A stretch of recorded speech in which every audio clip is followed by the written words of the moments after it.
Banyak yang bilang ekonomi Indonesia lagi berat, daya beli turun, toko sepi, jualan makin susah. Tapi ada satu jenis ekonomi yang justru lagi ngebut banget di Indonesia. Namanya ekonomi atau ekonomi digital. Menurut laporan tahunan Google bersama Temasek, perekonomian digital Indonesia tahun 2025 diperkirakan menembus 100 miliar US dollar, tumbuh 14% per tahun. Ini 3 kali lebih cepat dari ekonomi konvensional. Datanya berbasis real-time consumer behavior, langsung dari ekosistem digital. Yang paling besar adalah e-commerce, nilainya sekitar 70 miliar US dollar.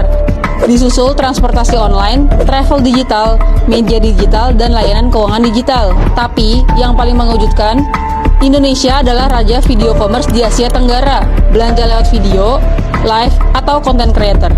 Di Indonesia, transaksi video commerce mencapai 2,6 miliar transaksi, naik 90%.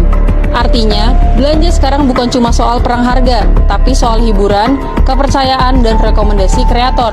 Perhatiin deh, kita sekarang udah males bawa uang cash kan? Dan faktanya, 60% transaksi di Indonesia sudah menggunakan cashless. Kris, dompet digital, dan payment online membuat belanja makin impulsif dan cepat.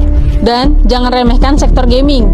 Ternyata, Indonesia menyumbang 40% total download game mobile ASEAN, 35% pendapatan gaming ASEAN, termasuk dari pembelian yang terdapat di aplikasi seperti skin, item virtual, dan konten digital. Data ini sering tak tercatat di survei ekonomi lama.